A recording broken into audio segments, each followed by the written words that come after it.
You're listening to Skeptoid. I'm Brian Dunning from Skeptoid.com. The Beale Ciphers. If you see someone digging with a shovel under the moonlight in Bedford County, Virginia, chances are you've come across a treasure hunter.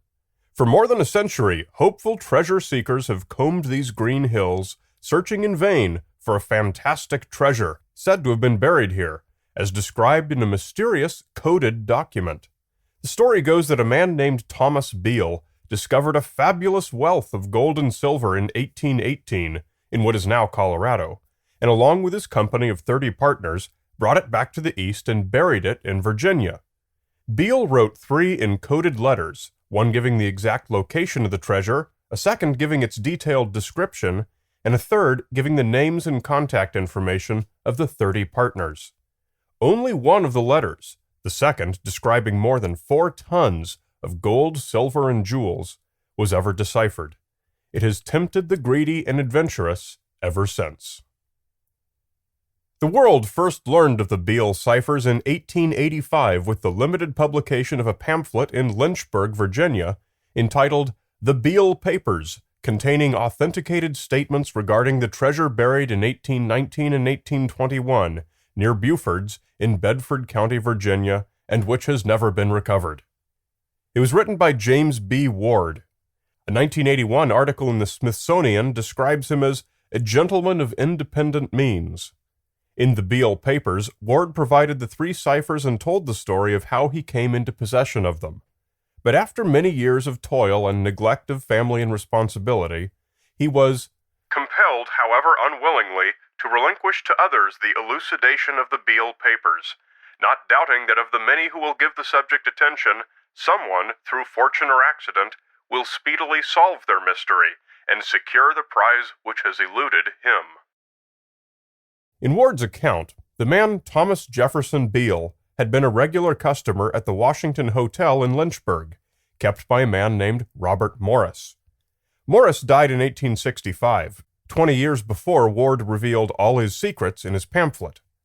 In 1822, Beale returned to Morris's hotel and gave Morris a locked iron strongbox for safekeeping. Morris gave the box little thought until he received a letter from Beale in May of that same year. The letter advised him of the great importance of the box's contents and added, "Should none of us ever return, you will please preserve carefully the box for the period of 10 years from the date of this letter. And if I, or no one with authority from me during that time, demands its restoration, you will open it, which can be done by removing the lock. You will find, in addition to the papers addressed to you, some other papers which will be unintelligible without the aid of a key to assist you. Such a key I have left in the hands of a friend in this place, sealed, addressed to yourself, and endorsed not to be delivered until June 1832. Morris waited the 10 years, but never saw or heard from Beale again. Neither did the promised key ever arrive. So in 1845, Morris finally opened the box on his own, 23 years after receiving it. He found 3 encoded letters, plus another letter addressed to himself in which Beale gave his account of finding the treasure. Beale's company of 30 adventurous partners, all Virginians, had been hunting north of Santa Fe when they happened across a ravine full of gold. No specific description of the gold was given, so we're left to guess whether it was bags of coins, raw nuggets, or natural ore. Beale states that it took 18 months to extract it, so it seems probable that it was naturally occurring. The partners contrived to share in the wealth equally, but to first transport it cross-country and hide it in Virginia, where it would be more secure than in the relatively lawless territories. Beale and 9 companions took the first load to Virginia and buried it, then returned to the other 20 who still toiled. All 30 then took the final load and buried it along with the rest. Morris was never able to decipher the papers, and so in 1862 he turned the whole affair over to Ward, with the understanding that if Ward ever recovered anything, that they should share in it. It was well after Morris's death that Ward finally decoded the second paper. The key to the cipher was discovered to be the United States Declaration of Independence, and the cipher solved by taking each number from the code, counting that many numbers in the declaration, and using the first letter of that word. The letter said, I have deposited in the county of Bedford, about 4 miles from Beaufort's, in an excavation or vault 6 feet below the surface of the ground, the following articles, belonging jointly to the parties whose names are given in number 3, herewith. The first deposit consisted of 1,014 pounds of gold and 3,812 pounds of silver, deposited November 1819. The second was made December 1821 and consisted of 1,907 pounds of gold and 1,288 pounds of silver, also jewels, obtained in St. Louis in exchange for silver to save transportation, and valued at $13,000. The above is securely packed in iron pots, with iron covers. The vault is roughly lined with stone, and the vessels rest on solid stone, and are covered with others. Paper number 1 describes the exact locality of the vault so that no difficulty will be had in finding it. And that was as far as Ward ever got before publishing the papers. Bedford County has been dug up regularly ever since, but no treasure was ever found. Many researchers have fact-checked and studied the Beale papers, none more thoroughly than Joe Nickell, as described in his article in a 1982 issue of the Virginia Magazine of History and Biography. What we've learned is that Beale and his treasure are almost certainly a product of James Ward's imaginative fiction. For one thing, Nickell found no record of a Thomas Jefferson Beale from Virginia, at least not of the right age.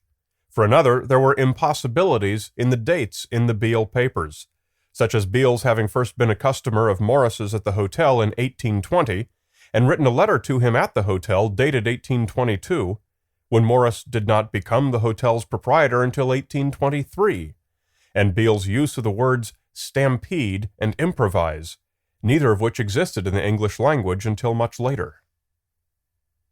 Indeed, the name Thomas Jefferson Beale suggests an inside joke.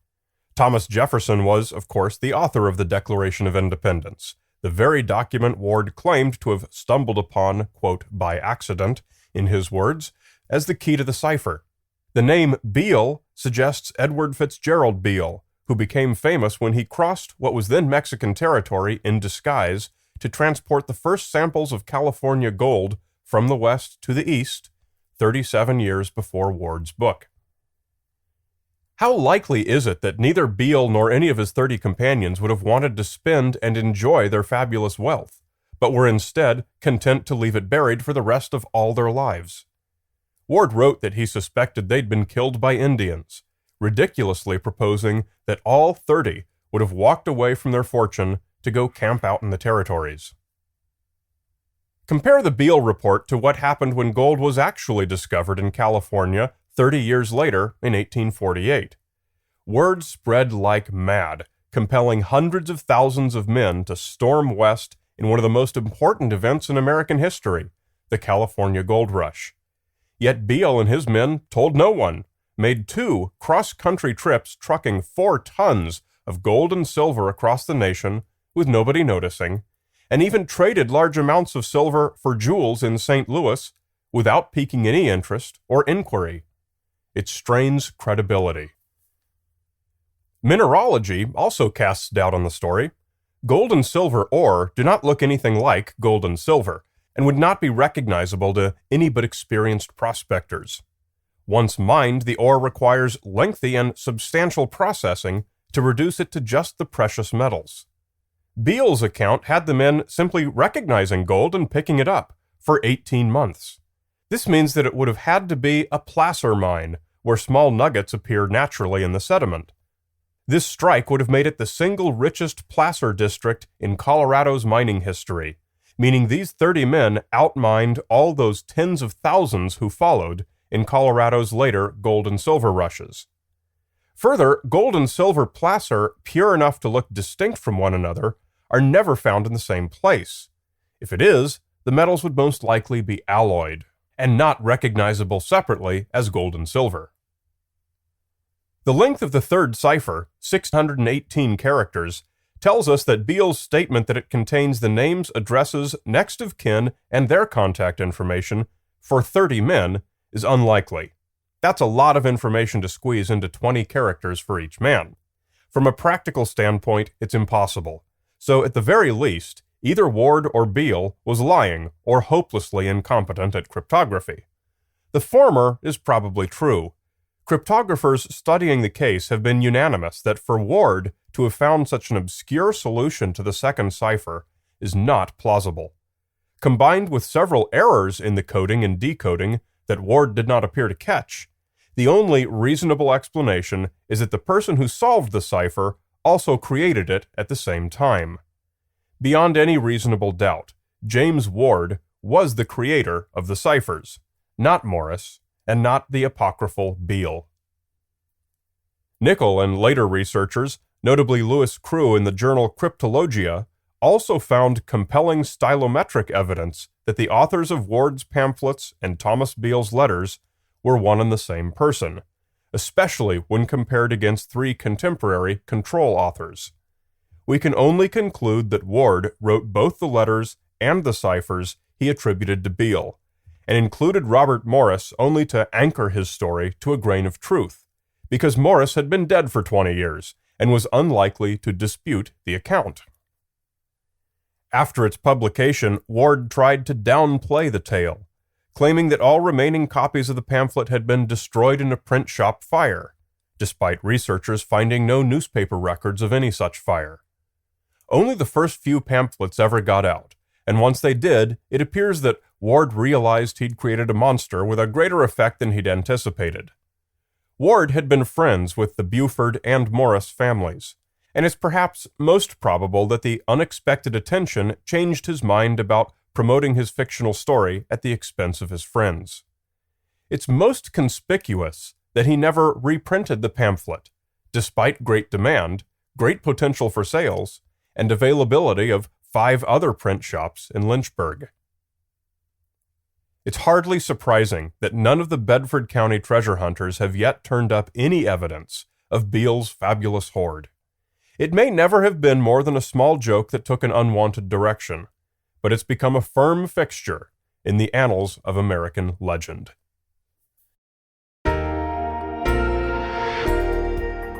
Every Skeptoid episode has complete bibliographic references on its transcript page at Skeptoid.com, plus further reading suggestions if you want to know more.